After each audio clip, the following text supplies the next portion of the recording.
Breaking news Mahbubnagar MP DK అరుణతో CM Revanth Reddy ఫోన్లో మాట్లాడారు. ఎంపీ ఇంట్లో అగాంతకుడు చొరబడిన ఘటనపై ఆరా తీశారు.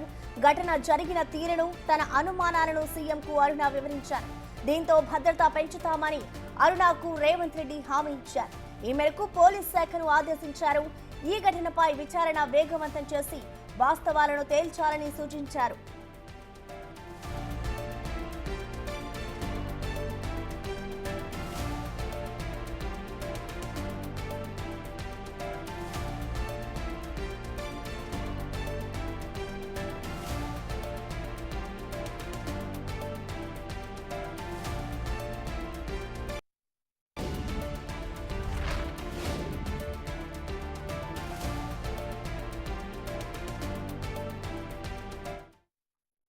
మహబూబ్ నగర్ ఎంపీ డీకే అరుణతో సీఎం రేవంత్ రెడ్డి ఫోన్లో మాట్లాడారు. ఇటు ఎంపీ ఇంట్లో అగాంతకుడు చొరబడిన ఘటనపై అయితే ఆరా తీశారు. దీనికి సంబంధించిన పూర్తి సమాచారాన్ని మా ప్రతినిధి సురేష్ లైవ్ ద్వారా అందిస్తారు. సురేష్, చెప్పండి, నిన్న ఏదైతే మొన్న అర్ధరాత్రి డీకే అరుణ ఇంట్లో దొంగలు చొరబడ్డారో దానికి సంబంధించి సీఎం అరుణకి ఎటువంటి హామీ ఇచ్చారు? డీటెయిల్స్ అండి సురేష్. ఆదివారం తెల్లవారుజామున 4 గంటలకి గుర్తు తెలియని వ్యక్తి ఎంపీ డీకే అరుణ ఇంట్లోకి చొరబడి ఇంట్లో రిక్కీ నిర్వహించిన సీసీ ఫుటేజ్ ఆధారంగా పోలీసులు ప్రస్తుతం దర్యాప్తు చేస్తున్నారు.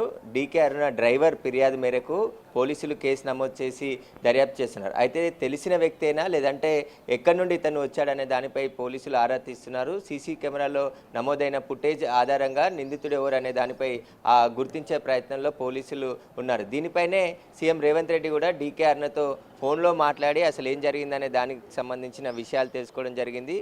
ఈ కేసుని త్వరగా విచారించి అసలు ఎవరు ఇంట్లో చొరబడిన వ్యక్తి ఎవరు అనే దానిపై పోలీసులు స్పష్టత ఇవ్వాలి. వాటికి సంబంధించిన అనుమానాలపైన దర్యాప్తు చేయాలని చెప్పేసి కూడా పోలీస్ శాఖకు ఆదేశాలు జారీ చేయడం జరిగింది. డీకే అరుణ ఇంటి వద్ద భద్రతను కూడా పెంచుతామని చెప్పేసి కూడా సీఎం రేవంత్ రెడ్డి డీకే అరుణకు ఫోన్లో మాట్లాడి చెప్పినట్టుగా తెలుస్తుంది. అయితే డీకే అరుణ ఇంట్లో లేని సమయంలో, అంటే ఆమె కూతురు ఇంట్లో ఉంది, ఆదివారం 4 గంటలకి ఉదయం 4 గంటల ప్రాంతంలో ఒక వ్యక్తి సీసీ కెమెరాలకు సంబంధించి కొన్ని వైర్లు కట్ చేసి తాను గ్లౌజులు మాస్క్ ధరించి ఇంట్లో చొరబడి రిక్కి నిర్వహించాడు. కానీ అక్కడ ఎలాంటి చోరీ జరగలేదు. కానీ ఎవరు వచ్చింది, ఎందుకు వచ్చాడనే దానిపైన పోలీసులు ఇన్వెస్టిగేషన్ చేస్తున్నారు. త్వరలోనే అతన్ని పట్టుకుంటామని చెప్పేసి కూడా పోలీసులు చెప్పడం జరిగింది. ఇప్పటి నుంచి కావాల్సిన భద్రతను కూడా పెంచి అక్కడ బందోబస్తు కూడా ఏర్పాటు చేస్తామని చెప్పారు.